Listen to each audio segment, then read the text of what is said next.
Hi, and welcome to The Curling Show, the podcast that brings you interviews with the sport's top athletes and the people who shape the game. Brought to you by Bell's, the home of inspired brewing. Try a Bell's Porter. It's my favorite when winter hits and the temperature starts to drop. I'm Dean Gemmelin. In this edition, we talk to Shawn Rojeski, vice on Team Fenson's U.S. Olympic team. Hey, thanks for being on the show, Shawn. I appreciate your time. And first of all, congratulations on your win last year. It's got to be just an incredible experience to spend a year getting ready to represent the United States in the Olympic Games. Thank you. It is getting exciting for us. We've now broken the 100-day mark to the countdown for the opening ceremonies, and we're really getting excited. Things are starting to fall into place. Airline tickets, flights, all that kind of stuff. So it's really, the picture's really become clear to us that we actually did win, and we're getting ready now. What's it been like to go from being a curler to being a part of a bigger entity called the United States Olympic team? I'm still not sure that the entire Olympic team has sunk into all of us yet, but it is quite a different experience. We're accustomed to traveling 4 people to a team, etc., and all of a sudden now we're traveling with a coach, another coach, a 5th player. There's a lot of excitement. A lot of baggage. And a lot of baggage, right on. You have a lot more people helping you be prepared and everything else? We are.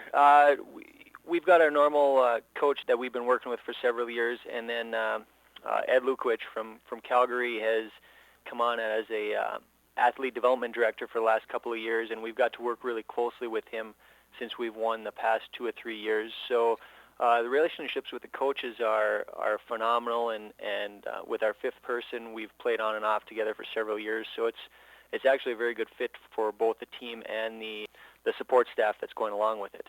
Let's talk about your season so far. I think you'd probably say you would have liked to have had a bit more success at this point in the year. Now, you guys did have a runner-up finish in Kamloops when you lost the final of the ageless Bert Gretzinger there, but you also had 3 tour events where you didn't qualify. What went right in Kamloops and what's gone wrong in other weeks? Kamloops, we thought we played what we would consider to be an average weekend for us. Nothing really great, nothing poor for that matter.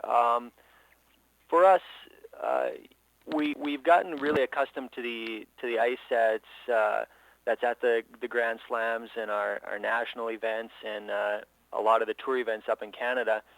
And we've struggled with a couple of the spiels this year only because the ice has not been what we are anticipating. And for instance, this last weekend in Duluth, we were close to home here, and the ice was if I could say, troublesome for us. And well, you're going to be very popular with the Duluth ice makers.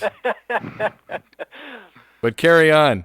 But yeah, I mean, the ice really has hindered our performance for a couple of weekends this year, and there's been a couple of them that we haven't played too bad and lost on the other teams playing really good. So it's just a combination of a bunch of things.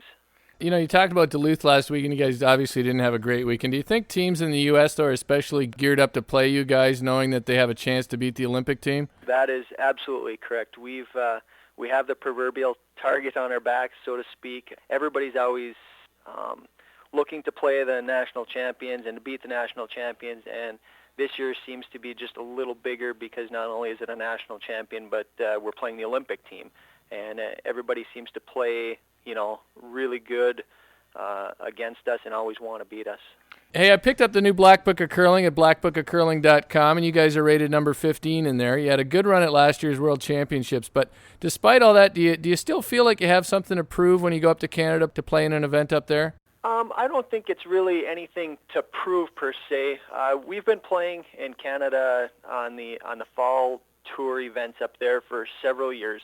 And we learned several years ago that when you're playing up there and get accustomed to the conditions and having to play good all the time against all the teams, it really conditions our team to get into a good frame of mind as to there's no such thing as a weak team or anything like that. And it really helps us when we go back up there that we know we have to play good every game to be successful up there.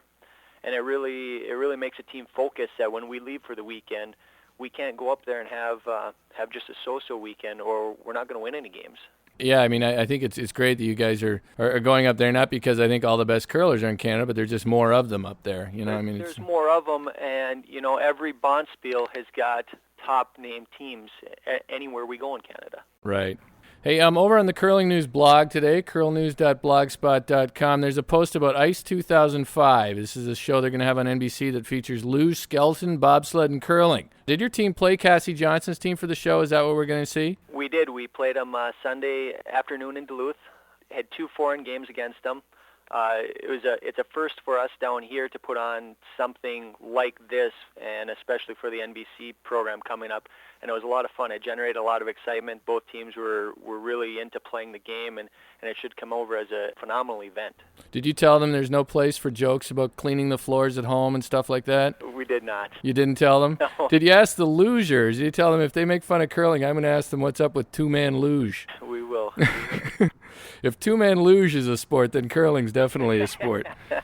I think we could have another medal sport in curling. We could just say we're going to have 8-man teams. You have to play with a guy in your back. That'd be like two-man luge. Hey, Strongman curling. Yeah. Speaking of Cassie Johnson, the skip of the women's Olympic team, I think the networks are going to love her team because they're so young. But do you guys feel old when you pose for a photo with them? You know, we do kind of feel old to a point there. It's been kind of fun. We've known the Cassie's team there for several years, and we've got to travel with them a little bit, and it's kind of an extra special little thing to go to the Olympics and to be able to root on the ladies' team being there from the same home club as we are. Yeah, I mean, I think your team and her team are a good combination for the sport in the U.S. You know, speaking of the Olympics and NBC, the curling is going to get a lot of coverage on NBC and especially probably on their cable networks. What do you think the sport has to do down here to try to capitalize on that attention? You know, that's a good question. We've been posed that question a lot, and I think, you know, the Cassie's team, being they won last year, they can only help the sport quite a bit in making it more popular. There's a unique twist in that the Johnsons are both sisters. It's a very difficult question to actually to put a good answer to it. Here's how I think we could start. We could build a curling club in Kalamazoo, Michigan. That's my dream. So I'm hoping for a lot of buzz from you guys out of the Olympics. Okay. So I can find somebody with about $1 million to help me out on that. So keep that in mind and keep promoting it. All right. Hey, we finished with something we call the run back segment. I give you a topic and you give me your thoughts in 1 to 3 words. Okay. All right, you ready? Sure, I'll try her. Favorite curling club other than your own home club? Hibbing, Minnesota. Dumbest comment you've heard about the sport from a non-curler? Is it that hard? The U.S. softwood lumber tariffs. Wow. That's for the Canadians in the audience here. I got to make sure that we got to be Americans to say they got to get rid of those tariffs, Shawn, me and you, all right? Okay, not a problem. Best thing about being an Olympian? Best thing about being an elite group of athletes. The calendar featuring female curlers. Wow. Thanks for your time, Shawn. I really wish you guys good luck in Torino, and maybe we'll get a chance to talk again this season. Sounds good. It's a pleasure talking to you. And if you do meet someone from the USCA, tell them about my Kalamazoo Curling Club plans. I will. We'll keep that in mind. All right. Thanks, Shawn. Hey, thanks, Dean. Take care. Bye-bye. That's Shawn Rojeski on The Curling Show, brought to you by Michigan's own Bell's Brewery and their lineup of unfiltered, full-flavor beers, including their Double Cream and Expedition Stouts. Bell's Beer is distributed in 10 American states. If you're in Canada and heading south, make sure you look for it. Thanks for listening. Black Pudding's on the way.